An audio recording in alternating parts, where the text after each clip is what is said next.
MaTV Cap-de-la-Madeleine était présent à la 29e édition du Salon du Livre et aujourd'hui, on vous fait découvrir l'ambiance avec les éditeurs et auteurs de la région.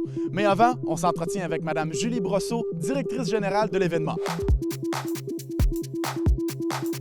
Est-ce que vous pouvez nous parler un petit peu combien de kiosques on a aujourd'hui pour la 29e édition? Oui, alors on est très contents cette année. On a un record de 106 stands à travers lesquels les visiteurs peuvent rencontrer 250 maisons d'édition présentes. On aura pendant toute la fin de semaine 360 auteurs qui vont se déplacer, qui vont participer à 160 activités sur scène. Il y en a vraiment pour tous les goûts cette année. On est extrêmement fiers de notre événement, de notre salon. Ariane, en tant qu'auteur de la région, peux-tu nous parler un peu de l'expérience que tu as ici au Salon du Livre de Trois-Rivières?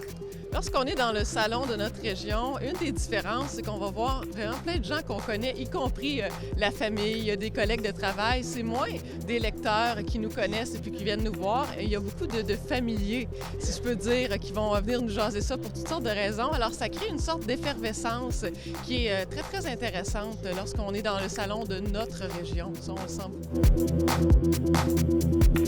Alors, cette année, ce qui est vraiment intéressant, c'est le coin BD. Donc, on a profité de notre thématique sur l'illustration pour inviter des auteurs et des éditeurs de bandes dessinées à venir à la rencontre des lecteurs de la Mauricie et du Centre du Québec.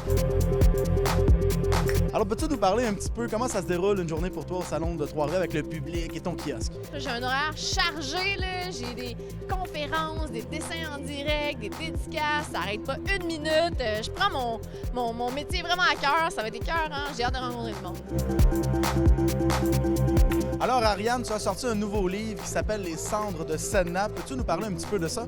Oui, c'est un roman fantastique qui prend pour cœur de la Basse-Côte-Nord et on suit la déesse inuite Sedna qui, selon la légende, serait courroucée particulièrement et c'est elle qui provoquerait les tempêtes sur le Saint-Laurent et ferait échouer les navires. Et on comprend que sa colère, elle a des sources bien compréhensibles.